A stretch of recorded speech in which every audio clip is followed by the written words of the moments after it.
चले। तो बेटा आज का हमारा पहला टॉपिक रहेगा 14.4 सी। टॉपिक का नाम है foreign exchange futures and options. ये समझने के लिए ना आपको इसके एकदम ठीक पहले वाला टॉपिक थोड़ा बहुत याद होना चाहिए, जो कि था स्पॉट मार्केट और forward market.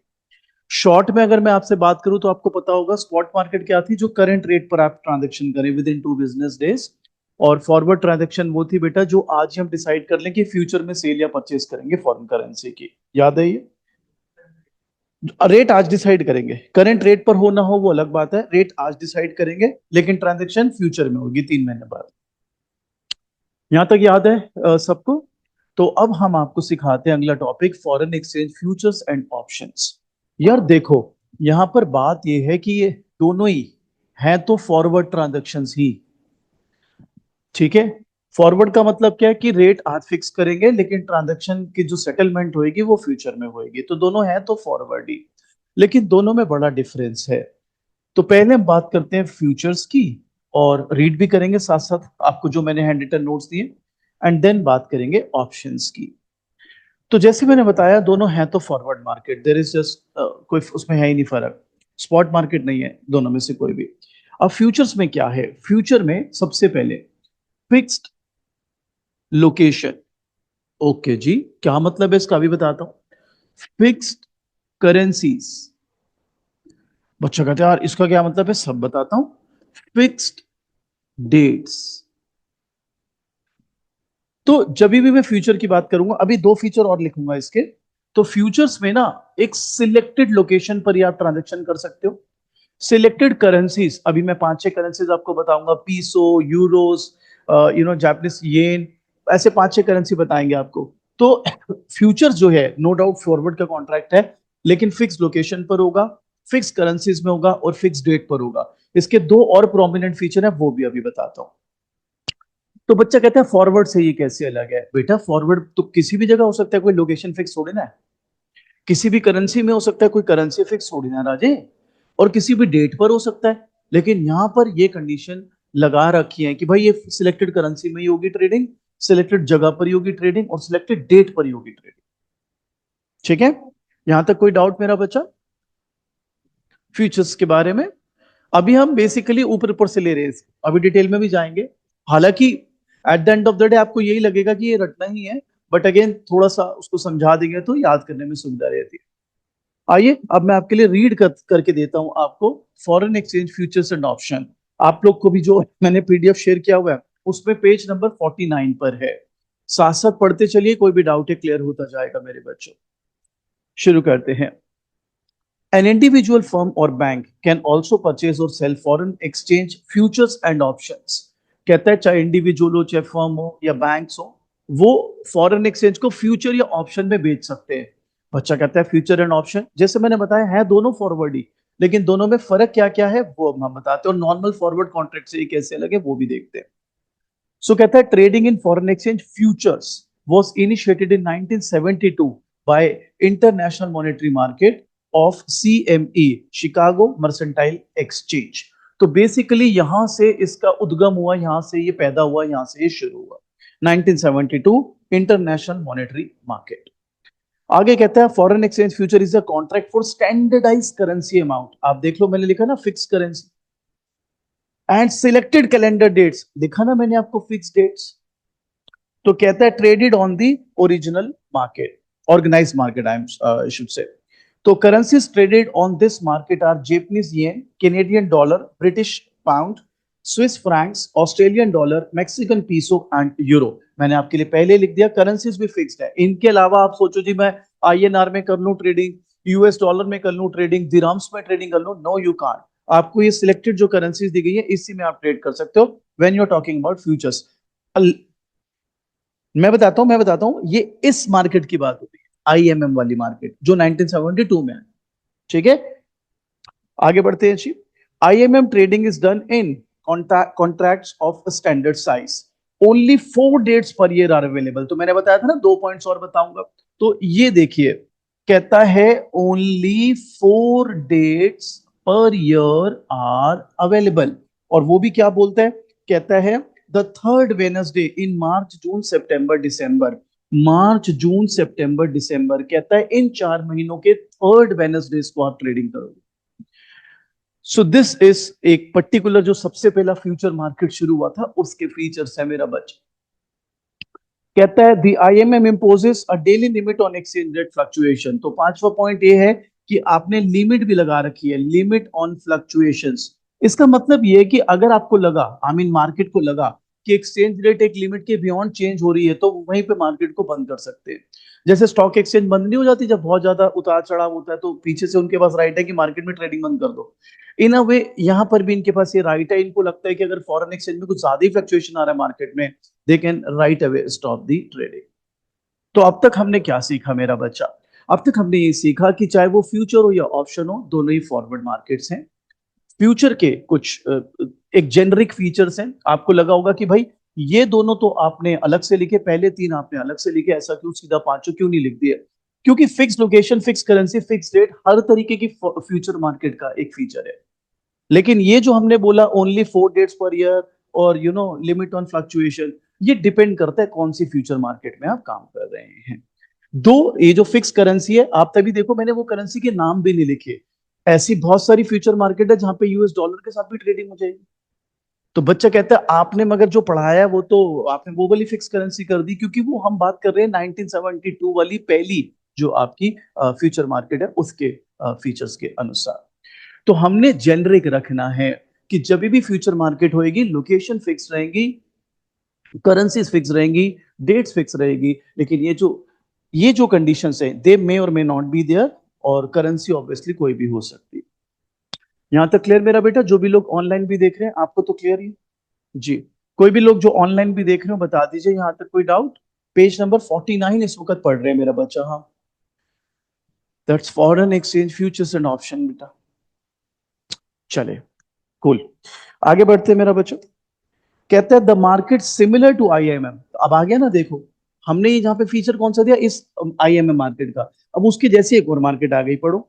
A market similar to IMM is the London International Financial Future Exchange, जिसको शॉर्ट में बोलते हैं LIFFE, LIFFE। So which started operation in 1982। अब ये वाले ने आईएमएम ने कब किया था? 1972। लीफे ने कब किया? 1982। ऑब्वियसली कॉमन फीचर्स उसमें भी है, लेकिन ये जरूरी नहीं है कि वहां पर हो। उसकी डिटेलिंग आपकी रीडिंग नहीं देती। और ये मत समझना सिर्फ ये दो मार्केट्स हैं, और भी बहुत मार्केट्स हैं। आगे पढ़ो। There are other future markets too with obviously fix currency, fix location, fix dates and certain here and there जो डिफरेंसेस रहेंगे। आइए पढ़ते हैं। तो अब बच्चा कहता है यार अगर ये फॉरवर्ड मार्केट का ही पार्ट है फ्यूचर्स, तो फॉरवर्ड और फ्यूचर में फर्क क्या रहा फिर? आइए फर्क पढ़ते हैं मेरा बच्चे। The futures market differs from a forward market in that in the future market only a few currencies are traded.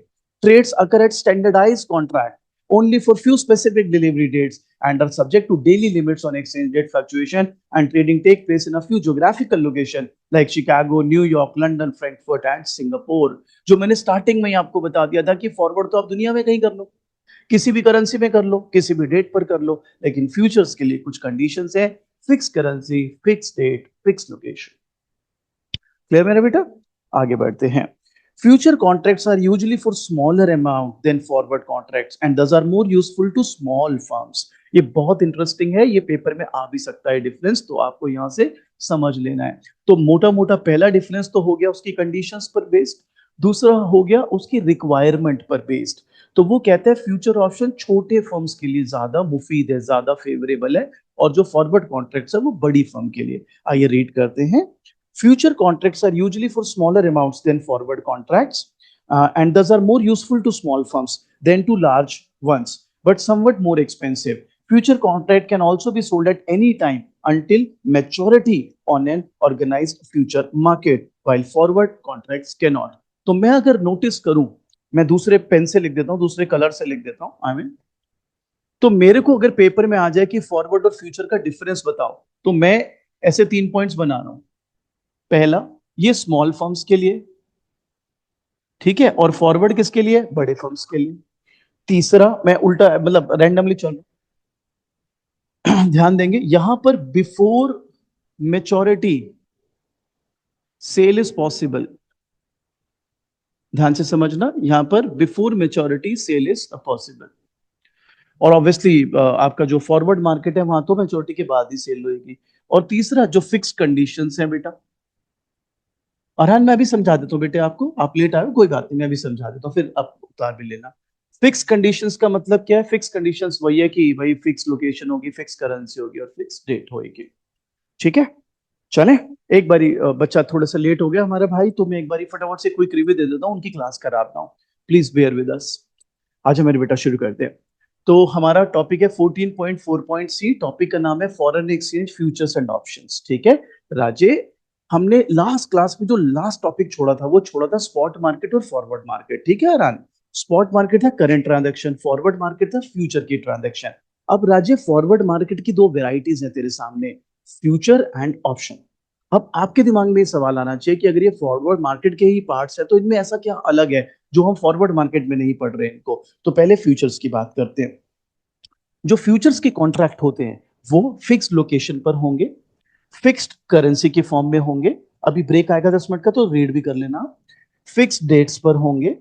अब जो सबसे पहला था वो IMM था, 1972 में शुरू हुआ था फ्यूचर मार्केट। वहां पर सिर्फ 4 dates per year, third Wednesday of June, sorry March June सितंबर और दिसंबर को हुए। उसके बाद यहाँ पे लिमिट्स हैं फ्लक्चुएशन की। अगर IMM को लगता था कि एक लिमिट के बाद फ्लक्चुएशन बहुत ज्यादा आ रही है एक्सचेंज रेट में, तो वो मार्केट को बंद कर देता। तो अब सवाल आगे आता है कि फॉरवर्ड और फिर फ्यूचर में क्या फर्क है? राजे फॉरवर्ड में ये फ्यूचर में ये फिक्स कंडीशंस हैं ये सारी, फॉरवर्ड में नहीं है। फ्यूचर स्मॉल फर्म्स के लिए अच्छा है, हालांकि थोड़ा महंगा पड़ता है ये। और यहाँ पे फ्यूचर में बिफोर मैच्योरिटी आप सेल कर सकते हो अपना जो भी आपका कॉन्ट्रैक्ट है, सौदा है जिसको बोलते हैं, सौदा काट सकते हो। और फॉरवर्ड में आपको मैच्योरिटी तक वेट करना पड़ेगा। हाँ बिल्कुल फॉरवर्ड का पार्ट है, हुई सेइंग कि नहीं है, लेकिन मैं आपको चलो एक बात बताता हूँ समझना। अब आपका सवाल है कि है तो फॉरवर्ड का पार्ट, तो मैं इसको अलग से क्यों पढूं? एक बात बताओ, जो फूड है, फूड फूड पेट भरता है, लेकिन फूड की वैरायटी भी तो है मेरे भाई, चाइनीज, नॉर्थ इंडियन, जापानीज। तो ये एक तरह से क्यूजीन है उसकी, उस क्यूजीन के फीचर पकड़ तू। अब तेरे को नॉर्थ इंडियन पसंद है तो तू यहाँ जा, तू कहेगा जी मेरे को कॉन्टेक्स्ट में समझाओ, तेरी स्मॉल फर्म है यहाँ जा। तेरे को ये ऑप्शन चाहिए कि बिफोर मैच्योरिटी मेरे को मिल जाए तो यहाँ जा। तेरे को लगता है कि ये कंडीशंस तेरे लिए मुफीद है, तेरे लिए फेवरेबल है, तो तू यहाँ जा। तेरे को लगता है तेरे लिए ठीक नहीं है तो नॉर्मल फॉरवर्ड कॉन्ट्रैक्ट कर। अभी जब ऑप्शंस पढ़ लेंगे तो तेरी सारी गलतफहमी दूर हो जाएगी, क्योंकि ज्यादातर लोग ऑप्शन करते हैं। क्यों? अभी बताता हूँ सारे उसके कि भाई क्यों करते हैं ऑप्शंस, उसके न्यूएंसेस पकड़ते हैं। हाँ जी, यहाँ तक क्लियर सबको? कोई भी डाउट है यहाँ तक प्लीज पूछ लीजिए, जो भी ऑनलाइन देख रहे हैं प्लीज। अभी आपको ब्रेक में मैं पढ़ने का भी टाइम दे दूंगा ना, फिर आराम से रीड करके डाउट्स ले लो। ठीक है राजवीर जी, वत्सल जी क्लियर, हीरा जी चले आगे बढ़े, चले। सो अब तक हमने दोनों के डिफरेंस भी कर लिए हैं, अब आगे बढ़ते हैं जी। अब बात करते हैं ऑप्शंस की।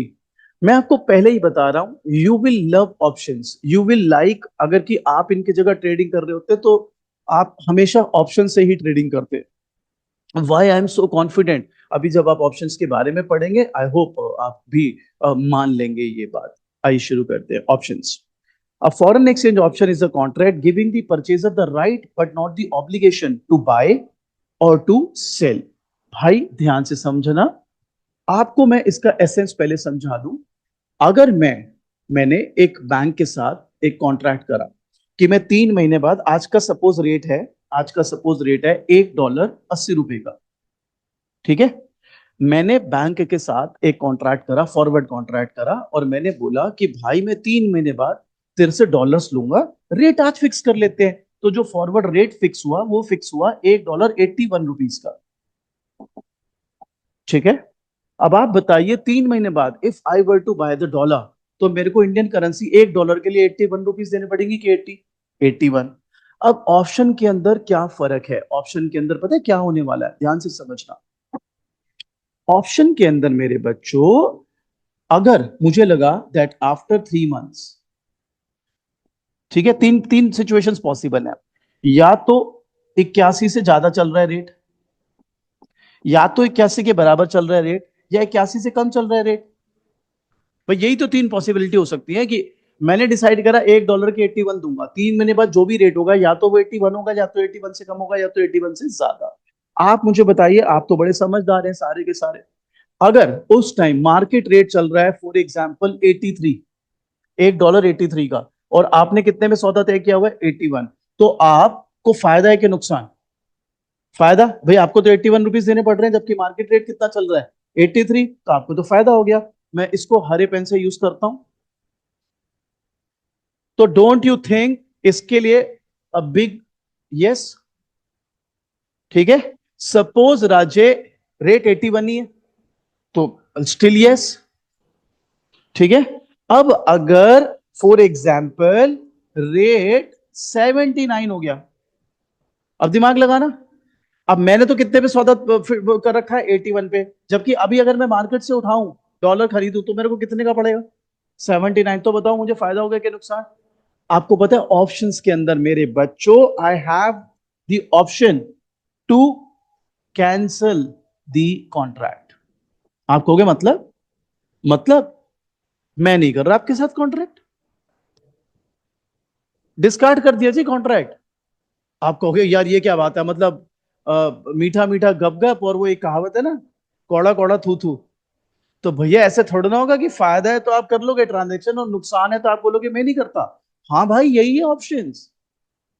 तो हर कोई फिर ऑप्शन के लिए जाना चाहेगा, लेकिन उसमें एक पेच फंसा हुआ है, इसके अंदर एक कैच है, वो कैच आपको समझ लेना है। उसके बाद आपको समझ आ जाएगा कि ये इतना भी वो फ्री फ्लो नहीं है। लेकिन एसेंस यही है, I have an option either to honour the contract और just to refuse it. I have got the option. ठीक है, चलें, आओ रीड करते हैं options. A foreign exchange option is a contract giving the purchaser the right but not the obligation। भैया right है, obligation नहीं है। मैं मेरा मन होगा तो मैं कर लूंगा, नहीं होगा तो मैं छोड़ दूंगा। टू बाय, बाय को आपको पता ही होगा कॉल ऑप्शन कहते हैं, और टू सेल जिसे पुट ऑप्शन कहते हैं। A standard amount of a traded currency on a selected date, European option, और at any time before a stated date, American option, and at a stated price which is called exercise price. अगर आप maturity date पर ही trading करते हो उसे बोलते हैं European option, maturity date से पहले कर लेते हो उसे बोलते हैं अमेरिकन ऑप्शन, जो रेट पर आप करते हो उसे बोलते हैं स्ट्राइक रेट। ठीक है, स्ट्राइक प्राइस भी कहते हैं उसको। आगे बढ़े। Foreign exchange options are in standard sizes equal to those of futures IMM contract। कहता है तो इसमें भी स्टैंडर्ड क्वांटिटी, स्टैंडर्ड करेंसी, वो सब है। आगे कहता है द बायर, अब यहां से ध्यान से पढ़ना सब, ठीक है। The buyer of the option has the choice to purchase. जैसे मेरी मर्जी थी, मैं खरीद लेता $1 81 में। सो ध्यान से समझना, the buyer of the option has the choice to purchase or forego the purchase if it turns out to be unprofitable। तो मुझे लग रहा है मुझे तो नुकसान हो रहा है, आई कैन जस्ट से कि भैया मैं नहीं ले रहा, मेरे लिए ओवर है जी ये ट्रांजेक्शन। आप कहोगे यार ये तो बहुत ही फायदे की सिचुएशन है। अभी इसमें एक पेज फंसा हुआ है, वो पेज पकड़ लोगे तो आपको समझ आ जाएगा कि क्या खेल है। लेकिन हाँ, ऑप्शन इज स्टिल देयर, हमेशा ही रहेगा वो। पढ़े। The seller of the option however must fulfil the contract if the buyer so desire. अब ये ऑप्शन बायर के पास है, सेलर के पास नहीं। सेलर ये नहीं कह सकता कि यार वो तो तुमने फिक्स तो किया था 81 पर आजकल रेट अलग है तो मैं नहीं दे रहा। सेलर के पास राइट नहीं है, राइट किसके पास है? बायर के पास। ठीक है। तो आपको लग रहा होगा अभी भी सबको, एक आंखें ना आईज लिट अप हो जाती है बच्चे की, अरे यार ये तो बहुत ही जबरदस्त है यार, अपना तो कभी नुकसान ही नहीं होगा। रुक जाओ, थम जाओ, आगे समझ आ जाएगी ये कहानी। तो कहता है the seller of the option however must fulfil the contract if the buyer so desires. The buyer pays the seller, अब ध्यान से, the buyer pays the seller a premium the option price ranging from 1 to 5% of the contract for this privilege. अगर आपको ये privilege चाहिए जिसमें आपको ये ऑप्शन मिल जाए वेदर टू एक्सेप्ट और फोरगो, तो आपको पहले ही कॉन्ट्रैक्ट की स्टार्टिंग में प्रीमियम पे करना पड़ेगा 1 से 5% ऑफ द कॉन्ट्रैक्ट वैल्यू। अब आप कहोगे उससे क्या होगा? उससे ये होगा कि अगर आपने कॉन्ट्रैक्ट छोड़ा कि भाई मैं तो नहीं कर रहा कंटिन्यू, तो जब्त आपके पैसे, फोरफिट। ठीक है। तो अब यहां पर सवाल क्या होता है, अब इस पर बात करते हैं। तो यहां तक आप समझ गए that in order to get an option, आपको सबसे पहले जो आपका सेलर है उसको क्या देना पड़ेगा? प्रीमियम। बिना प्रीमियम के काम नहीं बनेगा। वो बोलेगा भाई प्रीमियम दो तो तुम्हें ये राइट मिलेगा। लेकिन अगर आपने प्रीमियम जो दिया और बाद में आपने मुकर गए कि मैं तो नहीं कर रहा ट्रांजेक्शन, देन मेरा बेटा आपको ये समझना पड़ेगा what ever amount you have given वो फॉरफिट हो जाएगा, वो आपको वापस नहीं मिलेगा।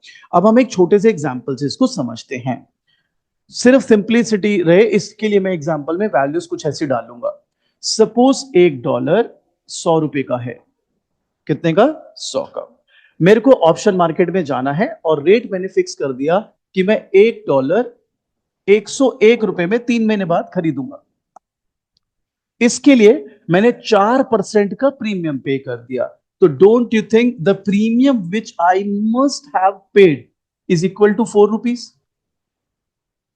ये बात क्लियर? प्रीमियम पे करा है शुरू में ऑप्शन के लिए, 1 से 5% कुछ भी हो सकता है, मैंने 4% मान लिया, ठीक है, ताकि आपको ये भी ना लगे कि एक्सट्रीम जा रहा है जान के, बीच में रख दिया। वो आपस में म्यूचुअल, यहां तक क्लियर? अब समझना, suppose after 3 months, after 3 months आपने फर्स्ट क्लास में हेजिंग फंक्शन पढ़ा था, यहां से समझ आएगा आपको बढ़िया से हेजिंग। इसके बाद तो हेजिंग टॉपिक भी आ रहा है पूरा, लेकिन एक्चुअली में हेजिंग की जो जो एसेंस है वो यहां से समझ आनी शुरू हो जाएगी। समझना मैं क्या कहता हूं। सपोज अब मैं पहला ऑप्शन दे रहा हूं कि $1 103 का हो गया। आपने कितने में सेट किया था? 101। आप तो ऑनर करोगे ट्रांजेक्शन, आप कहोगे भाई मैं तो मजा आ गया।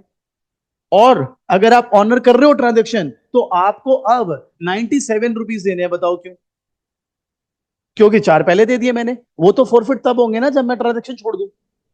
जी, सेलर के पास कोई ऑप्शन नहीं है छोड़ने का, बायर के पास है जो भी ऑप्शन। ये बात क्लियर? ये बात क्लियर जो भी लोग ऑनलाइन देख रहे हैं?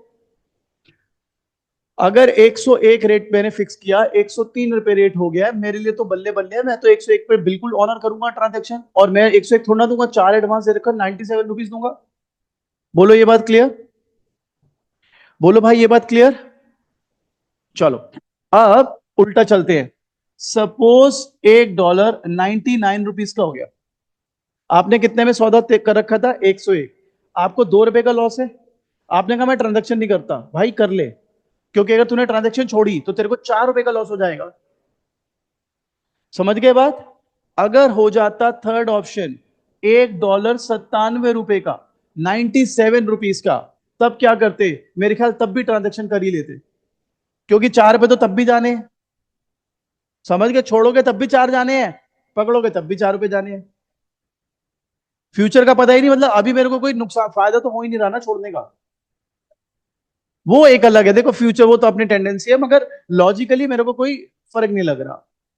अगर अब मैं बोलूं $1 95 का हो गया, अब अगर मैं ट्रांजेक्शन को करता हूं तो ₹6 का नुकसान है, और छोड़ता हूं तो ₹4 का नुकसान है, यहां मैं छोड़ दूंगा।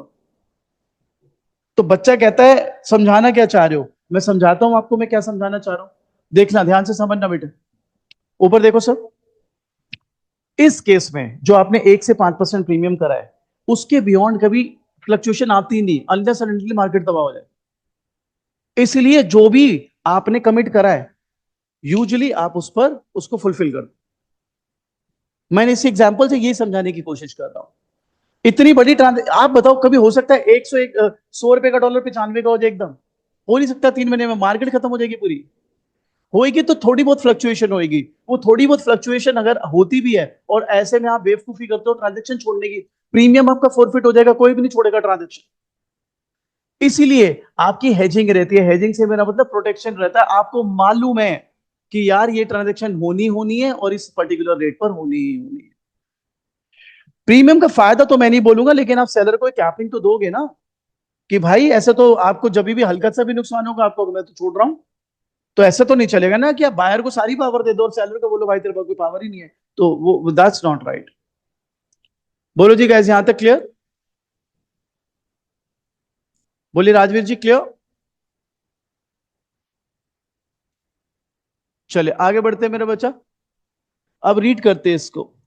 सो सेकेंड पैराग्राफ में दोबारा पढ़ता हूं आपके लिए, पढ़ो बेटा पेज 51 पर 51। Foreign exchange options are in standard sizes equal to those of future IMM contracts. The buyer of the option has the choice to purchase or forego the purchase if it turns out to be unprofitable. The seller of the option, however, must fulfill the contract if the buyer so desires. The buyer pays the seller a premium, the option price ranging from 1 to 5% of the contract value for this privilege when he or she enters the contract. In contrast, neither forward contracts nor future are options. Although forward contracts can be reversed, a party can sell the currency forward to neutralize the previous purchase, and future contracts can be sold back. To future exchange, both must be exercised. वो कह रहा है आप चाहो तो बीच में जुगाड़ कर सकते हो कि थोड़ा एक फॉरवर्ड कर लिया, एक थोड़ा फ्यूचर कर लिया, न्यूट्रलाइज करने के लिए. Thus, options are less flexible than forwarded contracts, but in some cases they may be more useful. अब ये जो इसका यूजफुलनेस है, कब आपका ऑप्शन बहुत यूजफुल होता है, इस एग्जांपल से समझ आएगा. पेपर में क्वेश्चन भी आ सकता है, what is the need of option या advantages of option, why one should have an option. तो ये एग्जांपल बहुत प्यारा है. बेसिकली बिडिंग जो करती है ना कंपनीज, उनके लिए बहुत जरूरी होता है ऑप्शन. उनके लिए बिल्कुल ये एक तरह से क्या बोलते हैं, अमृत है. रीड करना and you will love it. Option के लिए एग्जांपल, पेज नंबर 52 रीड कर रहा हूं. For example, an American firm making a bid to take over a European firm. अब आप जब बिड लगाते हो तो बिड समझते हो ना, बोली लगाते हो, है ना. मैं इतने रुपए दे दूंगा, मैं इतने रुपए दे दूंगा, मैं इतने रुपए दे दूंगा, मैं इतने रुपए दे दूंगा, ठीक बात. और जिसकी सबसे बड़ी बिड होगी वो ले जाएगा. For example, an American firm making a bid to take over EMU firm may be required to promise to pay a specific amount in euros. तो ऑब्वियसली वो बोलेगा ना कि मैं भाई इतने पैसे दे दूंगा आपको, इतने यूरोस दे दूंगा, मेरे को दे दो अपनी फर्म. ठीक है, तो मैं भी हूं, अमेरिकन फर्म भी है वहां पर, स्विट्जरलैंड की फर्म भी है, इंडियन फर्म भी है, चाइनीज फर्म भी है. सारे बिडिंग कर रहे हैं कि भाई साहब हमारे को दे दो, हमारे को दे दो. और सब वादे कर रहे हैं. वो कह रहा है मैं इतने $1 million यूरो दे दूंगा, फलाना कह रहा है मैं इतने $1 million यूरो दे दूंगा एंड ऑल. मैं फिलहाल अपनी बात कर रहा हूं. I am N American firm from this point of view. ध्यान से. Since the American firm does not know if it's bid will be successful. अब आप बताओ, अमेरिकन फर्म क्या श्योर है कि उसको मिल ही जाएगा ठेका? क्या श्योर है? बता मेरा बेटा, अमेरिकन फर्म श्योर है कि उसको ठेका मिल जाएगा या उसको फर्म मिल जाएगी? नो. हो सकता है चाइनीज फर्म जीत जाए ठेका, हो सकता है कोई और फर्म जीत जाए ठेका. तो I am not sure whether I am gonna win और नॉट. अब ध्यान लगाना. तो कहता है it will purchase an option to buy the euros that it would need and will exercise the option if the bid is successful. तो मैंने option market में गया कि भाई अगर मेरी बिड सक्सेसफुल हुई तो मैं इस रेट पे खरीद लूंगा, और ऑब्वियसली नहीं सक्सेसफुल हुई तो ऑब्वियसली मेरे को छोड़ना पड़ेगा, प्रीमियम का अमाउंट मेरा जाएगा. समझ गए बात? तो ये देख लीजिए, फॉरवर्ड मार्केट के दोनों पार्ट है, वेदर इट इज फ्यूचर और whether it is options. Clear? और पेपर में क्या क्या क्वेश्चन आ सकते हैं? पेपर में क्वेश्चन आ सकता है फ्यूचर और ऑप्शन पे नोट लिखो. पेपर में क्वेश्चन आ सकता है फॉरवर्ड और फ्यूचर का डिफरेंस बता दो. पेपर में क्वेश्चन आ सकता है ऑप्शन की इंपॉर्टेंस बता दो विद एग्जांपल. तो एग्जांपल के साथ ये जी, बैटिंग नहीं बिडिंग. हाँ, अगर वो सक्सेसफुल हुआ तो उसने रेट पहले फिक्स कर रखा है, उठा लेगा उस पे. हाँ, और नहीं तो अगर वो नहीं हो रहा उसका तो प्रीमियम छोड़ दे वो जो दिया उसने. क्लियर बेटा? चले. सो अब अगला टॉपिक करते हैं ब्रेक के बाद. अभी रिज्वाइन करते हैं बेटा. ठीक है राजे, अभी रिज्वाइन करते हैं.